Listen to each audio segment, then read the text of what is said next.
नमस्कार दोस्तों, आप सभी को मेरा प्रणाम। वीडियो को शुरू करने से पहले आइए प्रार्थना करें। हे कृष्णा, जो भी भक्त आज ये अमृत वाणी को सुन रहा है, उनके जीवन में आपकी कृपा सदा बनी रहे और उनके सभी कष्ट दूर हो जाए। दोस्तों, ये वाणी सुनने से पहले अपने विचार और भक्ति को व्यक्त करते हुए नीचे कमेंट में जय श्री राधे कृष्ण अवश्य लिखें और इस वीडियो को शुरू से अंत तक देखें, क्योंकि अधूरा ज्ञान से अवसर भी अधूरे रह जाते हैं।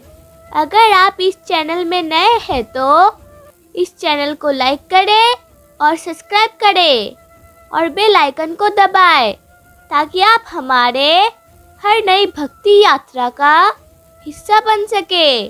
तो चलो दोस्तों, बिना देरी किए दिव्य यात्रा के ओर बढ़ते हैं। जीवन में अच्छे लोग भगवान के सबसे बड़ा प्रमाण होते हैं।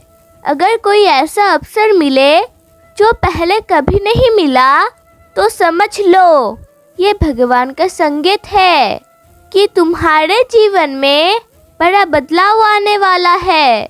हर नया अवसर भगवान की ओर से एक वरदान होता है, जो तुम्हारे प्रयासों को नई ऊंचाई तक ले जाने के लिए आता है। जब जीवन में अचानक अनिश्चयता आ जाए और सब कुछ उलझा हुआ लगे, तो समझो कि भगवान एक नया और बेहतर रास्ता दिखाने के कोशिश कर रहे हैं। विकास और सुधार भगवानों के संकेत में से एक है, जो तुम्हें आगे बढ़ने की प्रेरणा देते हैं। अगर कोई पुराना सपना फिर से जागने लगे, जिसे तुमने कभी छोड़ दिया था, तो ये भगवान का संकेत है कि अब सही समय आ गया है उसे पूरा करने का। जो सपना तुम्हारे दिल में बार बार लौट कर आते हैं, वो तुम्हारे लिए ही बने होते हैं। अगर कोई व्यक्ति किसी समस्या में फंसा हुआ है, तो उसे खुद से ये सवाल करना चाहिए, क्या ये समस्या हमेशा रहेगी? जब हम अपने अतीत को देखते हैं, तो पाते हैं कि हम पहले भी कई कठिनाइयाँ झेली है, लेकिन वो समय के साथ हल हो गई। एक छोटे से बीज को देखिए, जब किसान उसे जमीन में बोता है, वो तुरंत पेड़ नहीं बन जाता। उसे मिट्टी के नीचे अंधेरे में रहना पड़ता है, बारिश झेलनी पड़ती है, धूप सहनी पड़ती है और समय के साथ अंकुरित होता है, फिर एक मजबूत वृक्ष बनता है। लेकिन कोई अगर अधीर होकर उस बीज को बार बार खोदकर देखने लगे कि वो बढ़ रहा है या नहीं, तो वो नष्ट ही कर देगा। इसी तरह जब जीवन में कठिनाइयाँ आती है, तो हमें ये समझना चाहिए कि ये समय भी स्थायी नहीं है। अगर हम हिम्मत हार मान लेंगे, तो हम अपने ही भविष्य को नुकसान पहुंचा लेंगे। लेकिन अगर हम धैर्य रखते हुए अपने प्रयास जारी रखते हैं, तो धीरे धीरे हल निकल आता है। समस्या तब और बढ़ जाता है जब हम धैर्य खो देते हैं। कल्पना कीजिए कि कोई व्यक्ति नाव में बैठकर नदी पार कर रहा है। अचानक तेज लहरें उठने लगते हैं।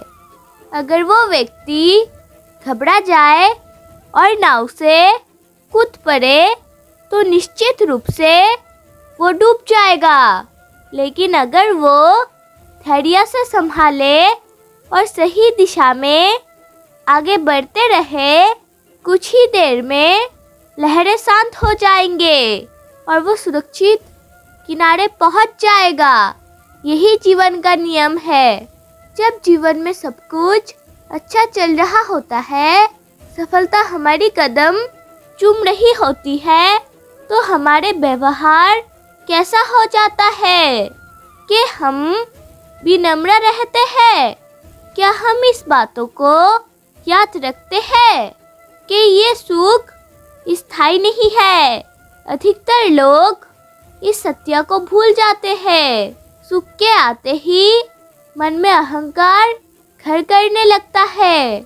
हमें लगने लगता है कि ये सब हमारी मेहनत का फल है और अब हम अजय हैं। यही अहंकार धीरे धीरे विनाश का कारण बन जाता है। इतिहास को देखिए, कितने ही राजा महाराजा और सम्राट अहंकार में बह गए कि उनका राज्य और शक्ति कभी समाप्त नहीं होगी। रावण को ही देख लीजिए, उसने अपने बल बुद्धि और तपस्या के कारण अपार शक्ति अर्जित की, परंतु जब ये अहंकार में बदल गई तो उसने अपना विनाश का द्वार स्वयं खोल लिया। उसे लगा कि वो अजय है, कोई उसका कुछ नहीं बिगाड़ सकता। लेकिन जब अहंकार ने उसकी बुद्धि पर पर्दा डाल दिया तो उसने सीता माता का हरण कर लिया और यही उसका अंत का कारण बना। यही नियम हर व्यक्ति के जीवन पर लागू होते हैं। राधे राधे, जय श्री कृष्णा।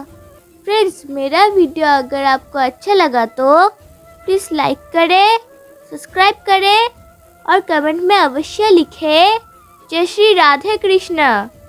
आइए मेरे साथ प्रेम से कहिए राधे राधे।